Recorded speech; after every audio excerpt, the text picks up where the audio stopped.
বাজানো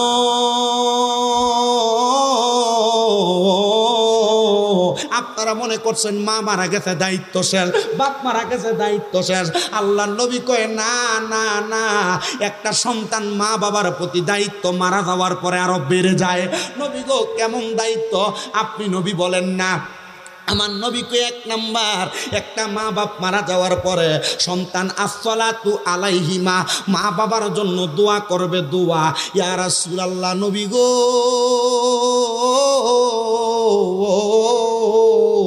দোয়া তো করতাম পারি না। আমরার এলাকার একজাত মৌলবী দোয়া করারে বেদাত ফতুয়া দেয়। কি কথা নাই কেন? আল্লাহর নবীর হাদিস, নবী আমার বলেন দোয়া করা বেদাত না, বেদাত না। ইয়া রাসূলুল্লাহ কেন বেদাত না?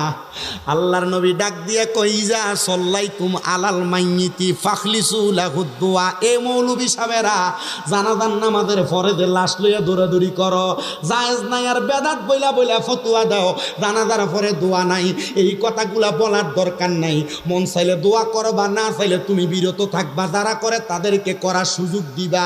আল্লাহর নবী কয় ইজা যখন সাল্লাইতুম তোমরা নামাজ আদায় করো আলাল মাইয়িতি মৃত ব্যক্তির জন্য ফাখলিসু লাহু দুআ, অতঃপর তার জন্য তোমরা দোয়া করো। নবী তো কয় নাই মাটি দেওয়ার পরে দোয়া করতে, আমার নবী কয় জানাজার নামাজ পড়ার পরে দোয়া করতে। এবার বলেন আব্বারা আমরা দোয়া করার দরকার আছে না নাই? কেউ বললেন বেদাত, আপনি বেদাত মানবেন? আর দোয়া মুখুল ইবাদত, দোয়া ইবাদতের মূল, ইবাদতের মগজ। আপনি যে জানাজা পড়ছেন ইবাদতের উদ্দেশ্য করেন নাই, কারণ জানাজার নামাজ পড়লে এক কেরাত সওয়াব। এক কেরাত মানে একটা উহুদ পাহাড় যত বড়। উহুদ পাহাড় কত বড়? 7.5 কিলোমিটার লম্বা। উহুদ পাহাড় কত বড়? 7.5 কিলোমিটার লম্বা। চিন্তা করছেন? আর এই উহুদ পাহাড়ের একটা বড় কারামত কি জানেন? এটা কিয়ামতের পূর্বে পুরাটা উহুদ পাহাড় শূন্য হয়ে যাবে। কত বড় উহুদ পাহাড়! ওই পাহাড়ের কাছে যে দেখলাম রহমাতুল্লিল আলামিন নবীর দাঁত মোবারক শহীদ ছিল না, ওই উহুদ পাহাড়ের একবার ফাঁকা একটা জায়গা, আমি তাকিয়ে রইলাম। আপনারা শুধু আমার লাগে দোয়া করেন আমি যেন মরার আগে বারবার যাইতে পারি, যেন বারবার যাইতে পারি, বারবার যাইতে পারি। মক্কা মদিনা এমন অলৌকিক কিছু জায়গা আছে যা দেখলে আপনার কাছে মনে হবে, মনে হয় রহমাতুল্লিল আলামিন নবীজি মনে হয় এখান থেকে অল্প কিছুক্ষণ আগে গেছে, এমন মনে হবে আপনার কাছে। অবাক করা বিষয়। তাহলে সন্তানের মা বাপ মারা যাওয়ার পরে এক নাম্বার দায়িত্ব কি করা? কথা কইনা করে আপনারা কি করা? আপনারা দোয়া করবেন নি বাবা, এই দোয়াটা করবেন, বেদাত বললে মানবেন না। 2 নাম্বার আল্লাহর নবী কয় অল ইস্তিগফারু লাহুমা, আম্মা আব্বার জন্য ক্ষমা প্রার্থনা করা। ও বাবা জানতে চাই মা বাপ মারা যাওয়ার পর 7 দিনের দিন, 9 দিনের দিন, 15 দিনের দিন, 40 দিনের দিন, 1 বছর পরে, বছর পরে সন্তান মা বাপের লেগে কোরআন খতম পড়ায়। আপনাদের দিকে পড়ায়নি? কিন্তু বেদাতের ফতুয়া চালু হইতে হইতে মানুষের মগজ তার ধোলাই করতেছে। আব্বা মগজ ধোলাই হইতে দিও না, কোরআন খতম করানো বন্ধ করো না। মৌলভী সাহেবরা কয় যে কোরআন শরীফ পড়ে তার আমল নামায় সওয়াব হবে, মৃত ব্যক্তির কি লাভ হবে? মৌলভী বোঝে না, কোরআন খতম কইরা দোয়া যখন করবে দোয়াটা বকশিস করব যে পড়ায় তার মা বাবার জন্য। বাজানো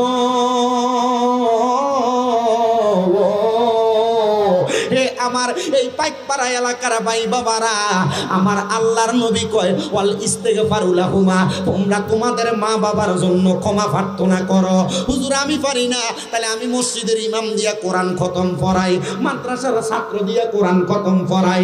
আমার পর্দার অন্তরালের পাইকপাড়া এলাকার মা বোনেরা গো, নামাজ যখন পড়বা, রোজা যখন রাখবা, হজ যাকাত দান সদকা যখন করবা, কোরআন যখন পড়বা, শুধু রব্বির হামহুমা কামা রাব্বায়ানি সগীরা বলে আমার আল্লাহর কাছে হাতটা বাড়াইয়া দিবা। আমার আল্লাহ কয় বান্দা কোন বান্দা যখন তার মার জন্য আর বাবার জন্য চোখের মণিকোটার মধ্যে একটা মাছির মাথা পরিমাণ পানি চাইরা কান্দে, ওই পানি মাটিতে পড়ার আগে আমি আল্লাহ তার মা বাবার জীবনের গুনাহ মাফ কইরা দে। আরে আল্লাহর পরে নবী আমার, আল্লাহর পরে নবী আমার, তারপরে মা জননী, মাঝে আমার নয়নের মণি, কন্যা মাঝে আমার নেরে মনি। বলেন আল্লাহর পরে নবী আমার, আল্লাহর পরে নবী আমার, তারপরে মা জননী, মাঝে আমার নয়নের মনি, কন্যা মাঝে আমার নয়নের মনি। সাহাবায়ে কেরাম ডাক দিয়া কয় নবী গো, তাহলে মা বাবার জন্য ক্ষমা প্রার্থনা করা ইয়া রাসূলুল্লাহ, এরপরে কি আপনি বলেন না আমার নবী কয় 3 নাম্বার ওয়া ইনফাজু আহাদিহিমা। নবী গো এটার মানে কি? আমার নবী কয় মা বাবার ওয়াদা পূরণ করা।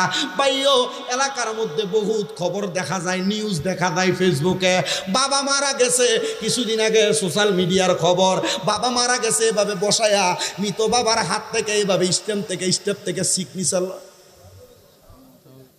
দেখছেন, দেখছো না তোমরা? মা বাপ মারা যাওয়ার আগে সন্তান মা বাবার জায়গা নিয়ে ভাগাভাগি করো, মারা যাওয়ার পরে 4 দিনও যায় নাই জায়গা ভাগাভাগি করো, মারা যাওয়ার 4 দিনও যায় নাই মা বাবার জামা কাপড় ভাগাভাগি করো, মা বাবার সম্পদ ভাগাভাগি করো। আল্লাহর দোহাই তোমার কাছে মাপ চাই, যদি মা বাবার কবরের আযাব মাফ করাইতে চাও, আম্মা আব্বা কখন কোন জায়গায় কোন ওয়াদা করছে, মা বাবার জায়গা জমি ভাগাভাগি না কইরা আম্মা আব্বার ওয়াদা মোতাবেক আগে আম্মা আব্বার ওয়াদাগুলা পূরণ করবা। বাপে যদি কোনো জায়গায় ঋণ লাগায় থাকে, সন্তান হিসেবে তোমার দায়িত্ব ঋণ পরিশোধ করা।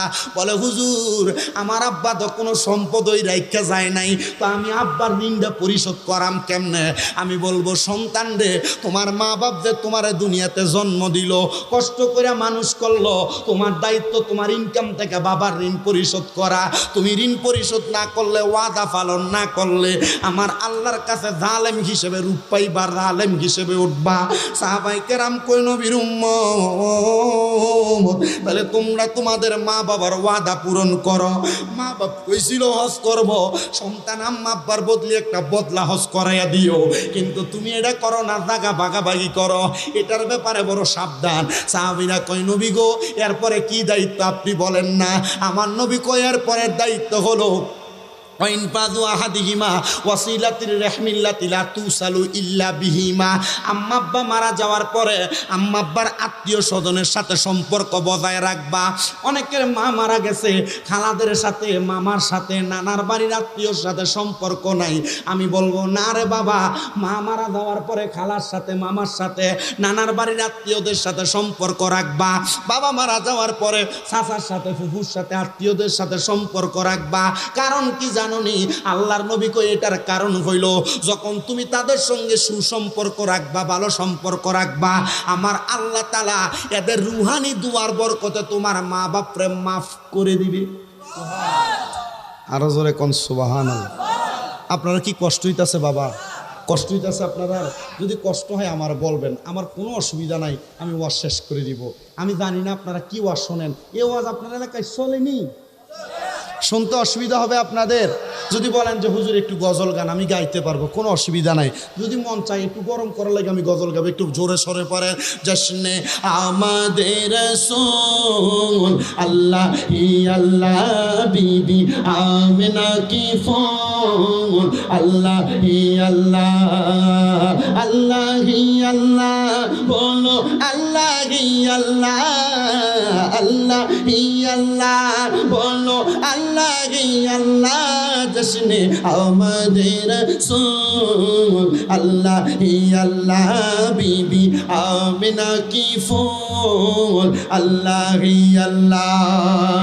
जब के सरकार तशरीफ लाने लगे और गिलमा भी खुशियाँ मनाने लगे, हर तरफ नूर की रोशनी छा गए, मुस्तफा मिले तो जिंदगी मिल गए। ए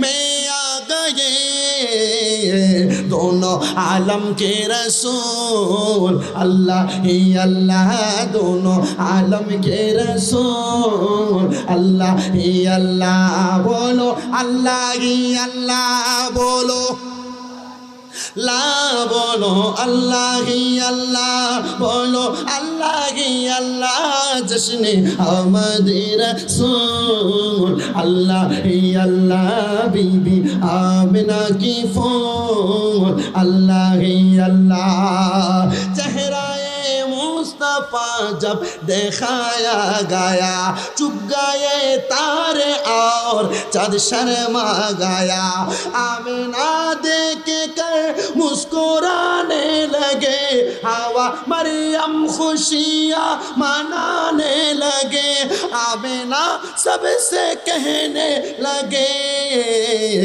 दुआ हो गए कबूल अल्लाह ही अल्लाह दुआ हो गए कबूल अल्लाह ही अल्लाह बोलो अल्लाह ही अल्लाह बोलो अल्लाह ही अल्लाह बोलो अल्लाह ही अल्लाह बोलो ला जश्न आमद रसूल अल्लाह ही अल्लाह बीबी आमिना की फूल अल्लाह ही अल्लाह साहाबीरा डाक दिया कोई नबी गो তাহলে বুঝতে পারলাম মা বাবার আত্মীয় স্বজনের সাথে সম্পর্ক রাখা এবার আপনি বলেন না 5 নাম্বার আর কি দায়িত্ব আছে আমার নবী কই উম্মত ওয়া ইকরামু সাদিকিহিমা আম্মা আব্বার বংশের মানুষ আম্মা আব্বার বয়সী যারা আছে এদেরকে সম্মান করবা এই এলাকার যুবক ভাইয়েরা মুরব্বী বাবারা আপনার বাবার বয়সী মুরব্বী দোকানে বসা আপনি এদের সামনে সিগারেট খান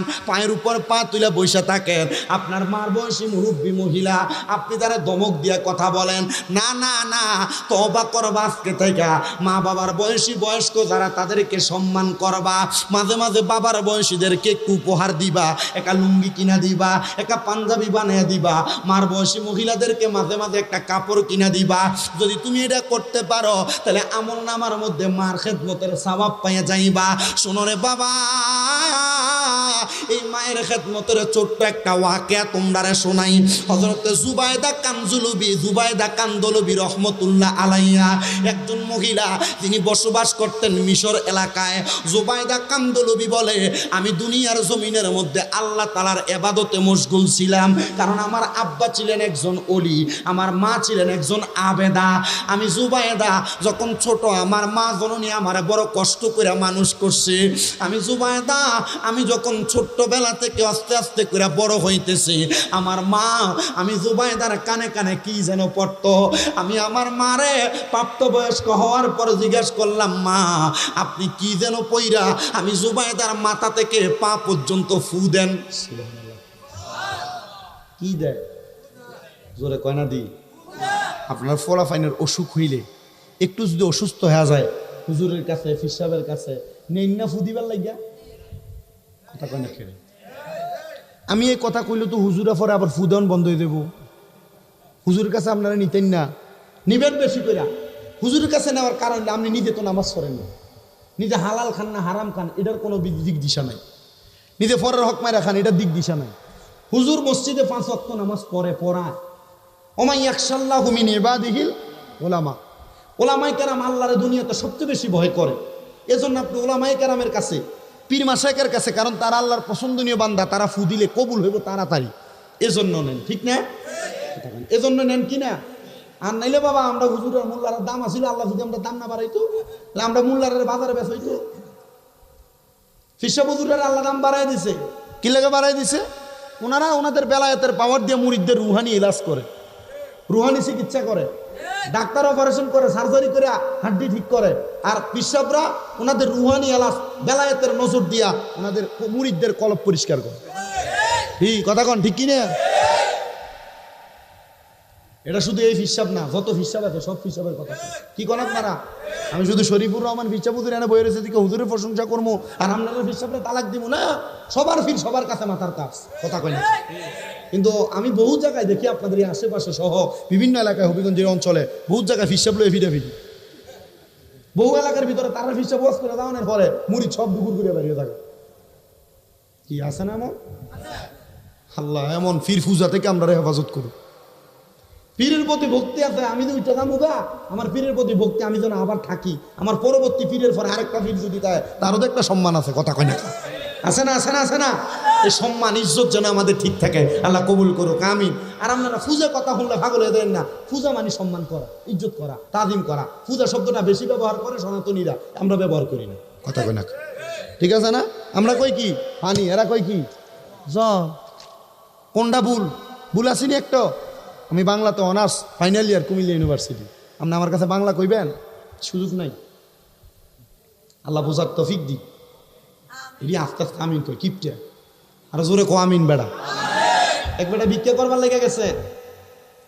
আপনার কষ্ট হইতেছে বাবা? ভিক্ষা করবার লেগে গেছে।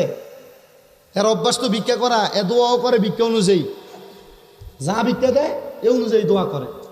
দেখ 5 তলা বিল্ডিং এর সামনে দেখ, আল্লাহর রাস্তায় ভিক্ষা দেন, তো বিল্ডিং এর মালিকের 5 টাকা ভিক্ষা দিচ্ছে। এফআইয়া মনটা বেদার করে লেছে। পরে লগে এক ভাঙা টিনের ঘর দেখে এনে যায়, আল্লাহর রাস্তায় ভিক্ষা দেন, তো টিনের ঘরের মালিক 5 টাকা ভিক্ষা দিচ্ছে। এ দোয়া করছে, আল্লাহ আপনারা লাখ লাখ টাকার মালিক বানান। টিনের ঘরের মালিক খুশি হয়েছে, লাখ টাকার মালিক বানাইলে আমার ভাঙা টিনের ঘরটারে বিল্ডিং বানান যাবো, ফাঁকা বানান যাবো। এই বিকেলে এখন দায়িত্ব লাগছে, 5 তলার বিল্ডিং এর মালিক ডাকবে, দিয়া কি দা, আমি তোর ভিক্ষা দিলাম, তুই আমার লেগে দোয়া করলি না? আল্লাহ তুমি তারও লাখ টাকার মালিক বানাও। বেটা ঠিক থাকে, আমাদের বাড়ি দেখছস কয়তলা? 5 তলা। তাহলে তুই আমার লেগে লাখ টাকার দোয়া করলি। 5 তলা মালিক, তো 5 তলা বাড়ি কি লাখ টাকার মালিক বানায়? কোটি টাকার মালিক হইলে 5 তলা বাড়ি বানায়। হুজুর তুই লাখ টাকার দোয়া করলি, দোয়াটা আমার তো প্রমোশন হইতো না, ডিমোশন হয়ে দেবো গা। ও না, ও আপনার পাশের বাড়িতে 5 টাকা দিছো, তো তার লেগেই দোয়া করছিলাম। আপনি 5 টাকা দিচ্ছেন, যেমন টিহা এমন দোয়া। আপনারা যে আমিনের আওয়াজ দেন, আপনারা আমিনের আওয়াজ অনুযায়ী ওয়াজ হইব। একটু মোহাব্বতের আওয়াজে কোন তাই আমিন, এই তো ঘুমিয়ে আওয়াজ মাহফিলে তাবারুক আছে না, জোরে কন না, কিতা বিরানি বলে, আর জোরে কন আমিন, আর মোহাব্বতে কোন আমিন। আমার ভাই বাবারাম, ওয়াজটা কইছিল জুবাইদা, মারহাবা। জুবাইদা বলে, আমার মা কি যেন পরে আমার মাথা থেকে পা পর্যন্ত ফু দেয়। ছোটবেলা থেকে আমার মা আমারে ফু দেয়, আমি দেখতাম। কিন্তু আমার মারে আমি একদিন প্রাপ্তবয়স্ক হওয়ার পর জিগাইলাম, মা গো মা, আপনার কাছে জানতেছে আপনি কি পরে আমারে ফু দেন? জুবাইদার মা একটা ডাক দিয়া কয়, জুবাইদা, আমি তোমারে কি পরে ফুৎকার করি তুমি আমার কাছে জানতে চাও রে জুবাইদা? তুমি যখন আমার গর্ভে আসো, আমার বিবাহের বয়স ছিল 30 বছর। আমার আল্লাহ 30 বছর পর্যন্ত আমি মার গর্ভে একটা সন্তান দিছে না। জুবাইদা রে, আমি আমার আল্লাহর কাছে কত কান্না করছি, ও আল্লাহ আমার একটা সন্তান দে। 30 বছর হয়ে গেছে রে আমার আল্লাহ, আমি মার একটা সন্তান দিছে না। হে জুবাইদা, আমি হঠাৎ করে একদিন আমার একজন উস্তাদের কাছে দেয়া হাত বাড়িয়ে কইলাম, হুজুর 30 বছর মহিলা মানুষ বিবাহ হয়েছে, আমি যদি মাতৃত্বের স্বাদ না পাই, আমার একটা সন্তান না হয়, আমারে তো মহিলাই বলবে না। হুজুর আপনি আমার একটু দোয়া করেন, আল্লাহ যেন আমার একটা সন্তান দান করে।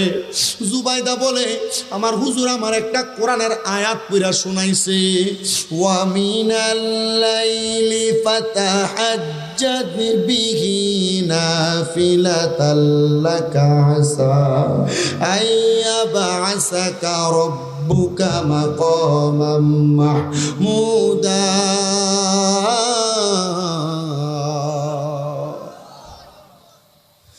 জুবাইদা ডাক দিয়া কয়, মা,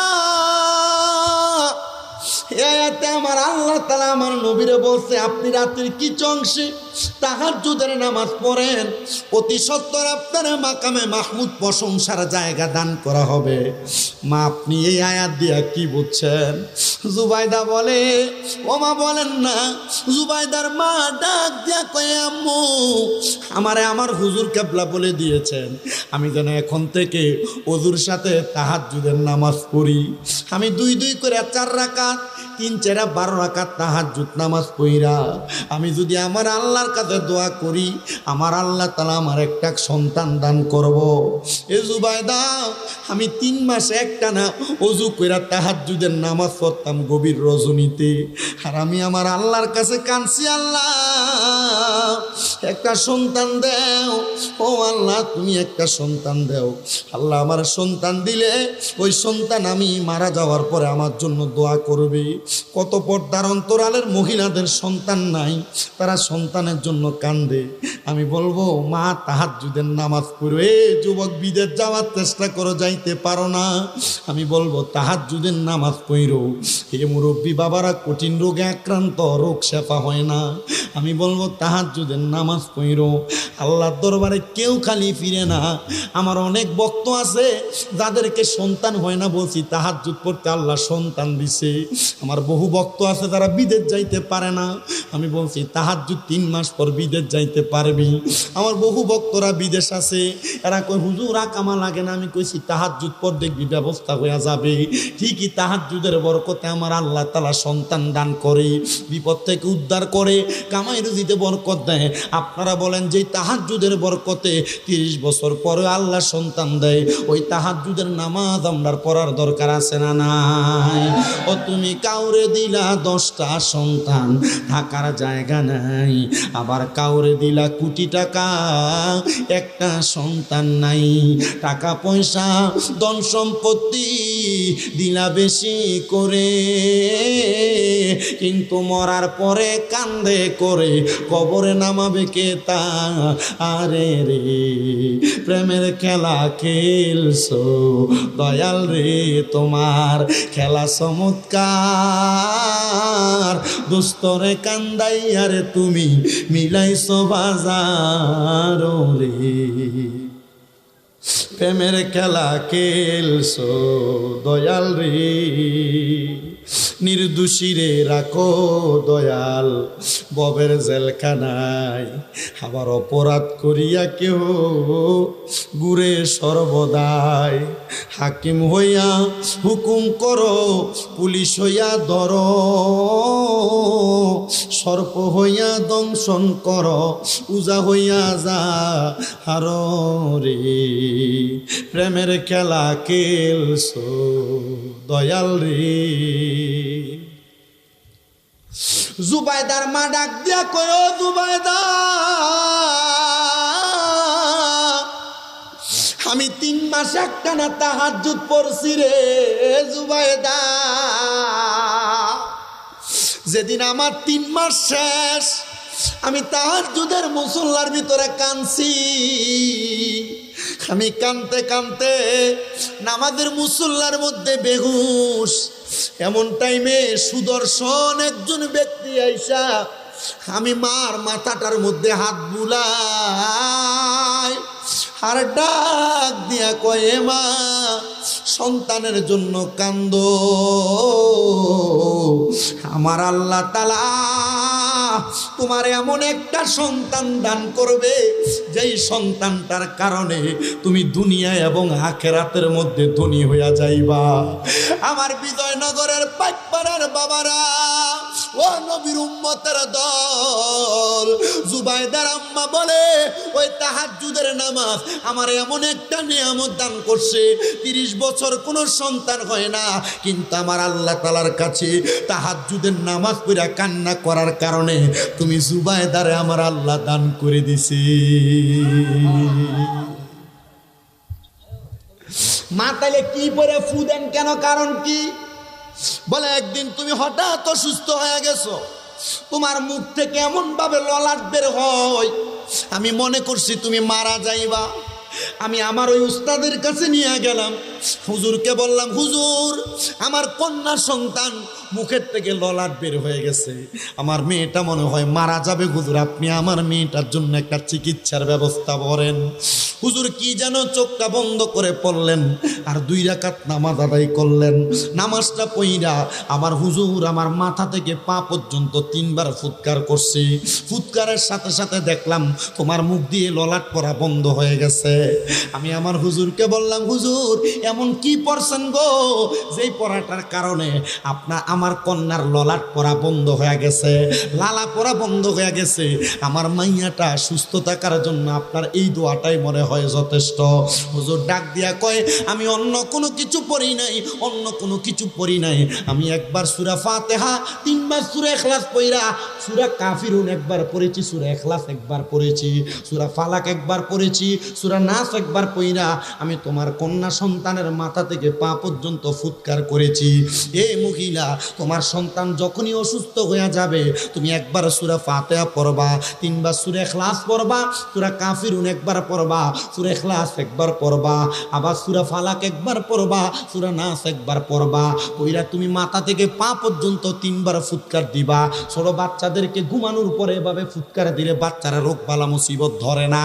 আপনাদের কাছে করজোরে আবদার, এই চিকিৎসাগুলো আপনারা কইরা যাবেন, দেখবেন এটার মাধ্যমে আপনাদের সন্তানকে আল্লাহ তাআলা নিরাপদ রাখবে। জুবাইদা ডাক দিয়া কয়, ও মা, মাইনা নিলাম গো, মাইনা নিলাম গো, আপনার এই কথার উপরে আমার আল্লাহ তাআলা আমার শেফা দান করেছে। জুবাইদা ডাক দিয়া কয়, জগতের মানুষ, আমার মা এই কথা বলার অল্প কিছুদিন পরে ইন্তেকাল করেছে। আমার বয়স 11 বছর, আমি আমার মার ইন্তেকালের কষ্ট আমি সহ্য করতে পারি নাই। আমি জানি আজকের মাহফিলে কত সন্তান বসছে তার মা কবরে, কত সন্তান বসছে তাদের বাবা কবরে। সন্তান একবার চিন্তা করে দেখো, ওই বাবা যে কবরে শুয়ে রয়েছে কেমন আছে তুমি সন্তান জানো না, ওই বাবা কবরে কি খায় তুমি জানো না, ওই বাবার কবরের অবস্থা কেমন তুমি জানো না। আশেক লিখতেছে, ভালোবাসি তোমায় বাবা, বুকটা যে যাইছি রে, তোমার কথা হৃদয় মাঝে পড়ছে বারে বারে। বাবা গো, ও বাবা, বাবা গো বাবা, বাবা তুমি কেমন আছো ছোট মাটির ঘরে, তোমার কথা হৃদয় মাঝে পড়ছে বারে বারে।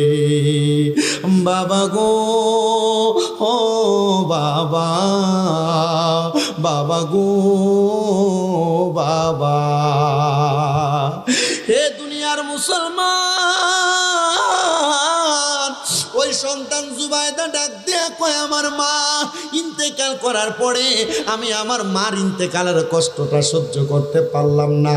আমার মনে জানতে ইচ্ছা হইল, আমার মা যে আমি জুবাইদার জন্য এত কষ্ট করলো, আমার মা কবরে কেমন আছে, আমি জুবাইদার জানার বড় ইচ্ছা জাগলো।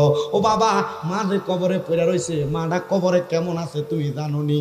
বাপ যে কবরে পড়ে রয়েছে, বাপটা কবরে কেমন আছে জানোনি? তুমি কোন পীরের কাছে মুরিদ হইছ আমি জানি না, পীরের কাছে একবার কইছনি, হুজুর আমার মা বাপ তো মরে গেছে, আমার মা বাপের কবরের অবস্থা কেমন আমার দেখাই না। আরে পীর দেখাইতে পারে না, তবে পীর যদি তোমার মুরাকাবা মুশাহাদা শিখিয়ে দেয়, পীরের উসিলায় আমার আল্লাহ দেখাইতে পারে। জুবাইদা বলে, আমি আমার মার উস্তাদের কাছে গেলাম, আমি জিজ্ঞাসা করলাম, হুজুর আমার মা মরে গেছে, 5 ওয়াক্ত নামাজি ছিল, পর্দাশীল ছিল, আমার আব্বার বড় খেদমত করছে, আমি সন্তানের দায়িত্ব পরিপূর্ণ পালন করছে, হুজুর আমার মাটা কবরে কেমন আছে আপনি একবার আমার দেখান না। হুজুর কয়, ভাগলি কয় কি মাইয়া, তোমার মা কবরে আমি দেখামো কেমনে, দেখাইব তো আল্লাহ। বলে, হুজুর আমি জানি, অবতাগু ইলাইহিল ওসিলার খাতিরে আল্লাহর ওলিরা চাইলে মা বাপ না শুধু গো নবীও দেখাইতে পারে। ওলিদের ওলি যিনি গাউসুল আজম জিলানি, ওলিদের ওলি যিনি গাউসুল আজম জিলানি, বাগদাদে জন্ম কুতুবে রাব্বানি। বলেন বাগদাদে জন্ম কুতুবে রাব্বানি। বংশ তোমার হাসান হুসাইনি, আরে তুমি হইলা মা ফাতেমার নয়নের মনি, কন্যা বংশ তোমার হাসান হুসাইন, আরে তুমি হইলা মা ফাতেমার নয়নের মনি, মুর্দা কলব জিন্দা করো ও গো গাউসে সামদানি, মুর্দা কলব জিন্দা করো ও গো গাউসে সামদানি, বাগদাদে জন্ম কুতুবে রাব্বানি, বলেন অলিদের অলি যিনি গাউসুল আজম জিলানি, অলিদের অলি গাউসুল আজম জিলানি, বাগদাদে জন্ম কুতুবে রাব্বানি, হাইরে তোমার কাঁধে নবীজির কদম, সব অলিদের কাঁধে তুমি গাউসের কদম, কন্যা তোমার কাঁধে নবীজির কদম, সব অলিদের কাঁধে তুমি গাউসের কদম, দয়ার নজর দাও গো আমায় ও গো গাউসে সামদানি, কারণ এই মাসের পরে রবিউল আউয়াল মাসের পরে রবিউল সানি গাউসে পাকের মাস, মারহাবা মারহাবা, গাউসে পাকের ফাতিহা, এজন্য জোরে কোন দয়ার নজর দাও গো আমায় ও গো গাউসে সামদানি, বাগদাদে জন্ম কুতুবে রাব্বানি, হাইরে অলিদের অলি যিনি গাউসুল আজম জিলা, জোরে কোন না অলিদের অলি গাউসুল আজম জিলানি, বাগদাদে জন্ম কুতুবে রাব্বানি, বলেন বাগদাদে জন্ম কুতুবে রাব। জুবাইদা ডাক দিয়া কয় ও হুজুর আপনি দেখাইবেন, হুজুর কয় মাস আমার কাছে, হুজুর সামনে নিলেন পর্দার অন্তরালে রাইকা, ডাক দিয়া কয় মা তুমি আমার কথা মোতাবেক তোমার মায়ের ওই ওসিয়তটা পালন করবা, বলে কোন ওসিয়ত, বলে তোমার মা কোন আমল কইরা তোমারে পাইছে, কয় হুজুর অন্য কোন আমল না, আমার মা তো তাহাজ্জুদ করে আমারে পাইছে। এ বেটা কামাই রুজির বরকত নাই, বেটা কামাই রুজি করো, বহুত টাকা কামাই করো, কিন্তু সংসারে শান্তি নাই, নাই এমন, নাই নাই, বহুত টাকা কামাই করো রোগবালা মুসিবত ছাড়ে না, নাই এমন, বহুত টাকা কামাই করে বেরিয়ে ঘরে ঝগড়া বন্ধ হয় না, আছে না, বহুত মহিলা শ্বশুর শাশুড়ির সাথে দ্বন্দ্ব শেষ হয় না, আছে না। আম্মা আব্বা আপনার পায়ে হাত দিয়ে বলুন 3 মাস সময় দিলাম, এ 3 মাস কোনো হারাম খাইয়েন না, এ 3 মাস পরের হক মেরে খাইয়েন না, এই 3 মাস তাহাজ্জুদ পড়েন, আল্লাহর কসম যত রকমের সমস্যা আমার আল্লাহ তাআলা মাফ করে দিবে। আল্লাহ চাইলে পারে কিনা। আর কিছুক্ষণ কি ওয়াজ করবো, সময় আর আসেনি। আচ্ছা হুজুর আপনার অসুবিধা হয় না, আমার আব্বাজান বসে আছে, আমি চিন্তা করি, কারণ ওনাদের একটা মর্তবা আছে, আছে না, ওনাদের একটা দাম আছে, সম্মান আছে, আমি চিন্তা করি কোন দিক দিয়ে বেয়াদবি হয়ে যাগা, কারণ আল আদাবু খায়রুম মিনাজ যাহাবি ওয়াল ফিদ্দাতি, আদব স্বর্ণরূপার থেকে উত্তম, বেয়াদবি যদি হয়ে যাগা স্বর্ণরূপা বাজারে দিয়ে দিয়ে কিনুন যায়, আদব কিন্তু কিনা যেত, ঠিক না। আল্লাহ কবুল করেন, আমিন করেন। জুবাইদা ডাক দিয়া কয় হুজুর আমি তাহাজ্জুদ পড়তাম, বলে হ্যাঁ, তার মানে রোগ বালা মুসিবত থেকে মাপ পাওয়ার জন্য কি পড়বা, কি তার আপনার কথা কই না কে রে, কোন কি পড়বা, বলেন না বাবা কি পড়বা, কামাই রুজিতে বরকতের জন্য কি পড়বা, সন্তান পাওয়ার জন্য কি পড়বা, তাহাজ্জুদের নামাজ পড়লে লাভ আছে না নাই। দুনিয়ার মুসলমান মনোযোগ দাও রে বাবা। জুবাইদা বলে আমি তাহাজ্জুদের নামাজ পড়লাম, পড়তে পড়তে আল্লাহর কাছে কান্দি, আল্লাহর কাছে কান্দি রে, ও আল্লাহ আমার মাটা কবরে কেমন আছে, আমার আব্বাটা কবরে কেমন আছে, আমার আল্লাহ তাআলা আমারে ওই ঠিক 3 মাস যেদিন শেষ হইব আমি নামাজের মুসল্লাটার মধ্যে বেহুশ হয়ে গেছি, আমি নামাজের মুসল্লার মধ্যে বেহুশ হওয়ার পরে আমার মা আমার আব্বা জান আমি 2 জনকে দেখলাম রে, তারা 2 জন একটা খাবারের সুন্দর থালা নিয়ে আমার সামনে বইসা রইছে। আমি জিজ্ঞাসা করলাম মা ও আব্বা এত সুন্দর সুন্দর দামি দামি খানা আপনারা কেন খাবারগুলা খান না? আমার মা বাবা আমারে কোনো উত্তর দেয় না রে। ও পাইকপাড়ার বাবা, ওই মাইয়াটা একবার দুইবার করে তিনবার তার মারে প্রশ্ন করে, গো মা আপনারা এত দামি দামি খানা কেমনে পাইলেন, আপনারা দামি খানাগুলা কেন খান না?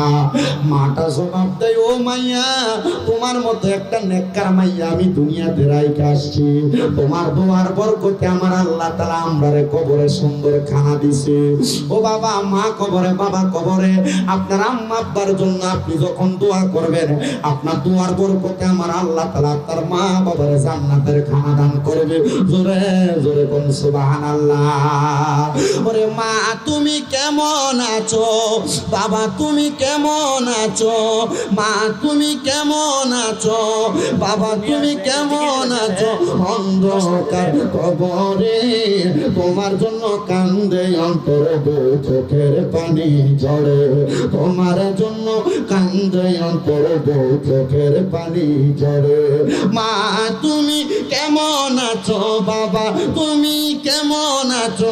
অন্ধকার কবরে তোমার জন্য কান্দে অন্তর, চোখের পানি ঝরে তোমার জন্য কান্দে অন্তর, চোখের পানি ঝরে। ছোট কালের কথা পরে যখন মনে, বসে বসে কান্দি মাগো পানি দুই নয়নে, বসে বসে কান্দি মাগো পানি দুই নয়নে। আমার দুঃখ বোঝার মতো, আমার দুঃখ বোঝার মতো কেউ নাই সংসারে, তোমার জন্য কান্দে অন্তর, চোখের পানি ঝরে। মা গো মা, মা তুমি কেমন আছো? অন্ধকার কবরে তোমার জন্য কান্দে অন্তর, দু চোখের পানি ঝরে। এ বাবা, এ পাইকপাড়ার বাবারা, আমি জানি না আপনারা আপনাদের মা বাবার কবর আযাব মাফ করাইতে পারেন কিনা, কিন্তু অনেক সন্তান আছে মা বাবার মাটি দিয়ে আজকের মাহফিলে বসছে। আমি বলবো বাবা, আপনার যদি মা বাপ কবরে থাকে, প্রত্যেক বৃহস্পতিবার আসরের নামাজের পর থেকে শুক্রবার মাগরিবের নামাজের আগ পর্যন্ত আপনি আপনার মার কবরের সামনে যাইবেন, পশ্চিম দিকটা পিছ দিয়া মার মুখটা যেই বরাবর মুখ বরাবর তাকে দোয়া করবেন, রব্বির হামহুমা কামা রব্বায়ানি সগীরা। আল্লাহ তুমি আমার মারে মাফ করে দাও, বাপরে মাফ করে দাও। দেখবেন আপনার দোয়ার বরকতে আমার আল্লাহ আপনার মা বাপরে মাফ করে দিবে। কিন্তু অনেক সন্তান মা বাবার কাছে মাপ চাইবে দূরের কথা, এরা তাদের মা বাপরে ধমক দেয়। ধমক দেওয়া যাবে না। উফিওয়ালা তানহার হুমা, কেউ যদি তাদের মা বাপরে একবার উফ শব্দ ব্যবহার করায়, তাহলে আমার আল্লাহ তাআলা তাদেরকে ধ্বংস করে দেয়। এই জন্য বাবা ধমক দিও না। অনেক সন্তান আছে তাদের মা বাপরে জুদা করে দেয়, মা বাপরে আলাদা করে দেয়। এলাকার সর্দারেরা, এলাকার মাতাব্বরেরা, এলাকার প্রধানরা মা বাবার খানা কে কতদিন খাওয়াই বইটা নিয়ে বিচার বসায়। সন্তান তোমরা 3 ভাই 4 ভাই ছিলা, 5-6 ভাই বোন ছিলা, তোমার মা বাপ তোমাদের খানা আলাদা করে নাই, মা বাপ তোমাদেরকে একসাথে খানা খাওয়াইছে। কিন্তু সন্তান মা বাপরে এমনভাবে জুদা করে দিছে, মা বাপ সকালবেলা ছোট ভাইয়ের ঘরে, দুপুর গেলা মেজো ভাইয়ের ঘরে, রাত্রবেলা বড় ভাইয়ের ঘরে ভাত খাওয়া লাগি। আরে মা বাপরে জুদা করিস না, দে দে দে। পাইকপাড়ার যুবক ভাই, পাইকপাড়ার মুরব্বীরা, তোমরা পাউডি আমার সামনে দাও, আমি আমার জিহ্বা দিয়া তোমার পাউডা পরিষ্কার করে দিমু। শুধু ওয়াদা করবা, আম্মা আব্বার মনে যদি কষ্ট দিয়া থাকো, যদি জুদা করে দিয়া থাকো, এখান থেকে বাড়িতে যাই মা বাবার পাগুলার মধ্যে ধরবা, ধরে বলবা মা ও আব্বা আমার আল্লাহর হস্তে মাফ করে দেন। যতক্ষণ পর্যন্ত মা বাপ মাফ করে দিছে না বলছে, ততক্ষণ মা বাবার পাও ছাইরো না। বলে হুজুর কেন? কারণ মা বাপ যদি তোমারে মাফ না করে, আমার আল্লাহ তোমারে মাফ করবে না। সন্তান মনের ভিতরে তোমার প্রশ্ন, হুজুর আমি মা বাবার পাঁচিয়া সালাম করবো, মাফ করবো, মাপ চাইমু দূরের কথা, আমি তো 2 ঈদে আমি আমার মা বাবার পাঁচিয়া সালামও করি না। সন্তান মনে রাখো রে, শুধু পাঁচিয়া সালাম করা না, আল্লাহর নবী কয় মাঝে মাঝে যদি সুযোগ পাও আম্মা আব্বার পায়ের মধ্যে চুমা দিবা, চুমা। আমার এলেম কালাম নাই, মাত্র কুমিল্লা আলিয়া মাদ্রাসায় কামিল 2য় বর্ষে ফিকাতে পড়তেছি। আমার এলেম কালাম নাই, কুমিল্লা ইউনিভার্সিটিতে বাংলায় অনার্স ফাইনাল ইয়ারে পড়ালেখা চলে, কিন্তু আমি এতটুক বলতে পারি রে বাবা, আমার মা বাবার খেদমত, আমার আম্মা আব্বার খেদমত, মায়ের পায়ে আমি আমার এই ঠোঁটগুলা দিয়া চুমা দিছি, আমি আমার আব্বার পায়ে চুমা দিছি। আমার আব্বারে যেদিন আমি প্রথম পায়ে চুমা দিছি, আমার আব্বা গোসলখানা থেকে বের হয়, আমি আমার আব্বার পায়ে চুমা দেওয়ার সময় আমার আব্বা কয়, দেখ ফলা কি পাগলামি করে। আমি জানি মা বাবার পায়ে চুমা দিলে দাম কমে না, সম্মান কমে না, ইজ্জত কমে না। আমি এতটুক বলতে পারি আজকের মাহফিল কবুল হবে কি হবে না এটার গ্যারান্টি আমিও দিতে পারবো না, আমার ভাই সিরাজ হিসাবও দিতে পারবে না, আমার হুজুর দিবে কিনা জানি না। তবে একটা গ্যারান্টি দিলাম রে, আগামীকালকে যদি দেখো পাইকপাড়ার দোকানে বৈশা কোনো মুরব্বী বলতেছে, হ্যাঁ ওই শামীম রেজার ওয়াজ শুই না আমার ফুতে বাড়িতে দে আমার পায়ে ধরে মাপ চাইছে, মনে করবা এই মাহফিল আল্লাহর কাছে কবুল হয়ে গেছে। যদি কোনো মহিলা একজন আরেকজন রে বলে, হ্যাঁ শামীম রেজার ওয়াজ শুই না আমার ফুতে আমার পায়ে ধরে মাপ চাইছে,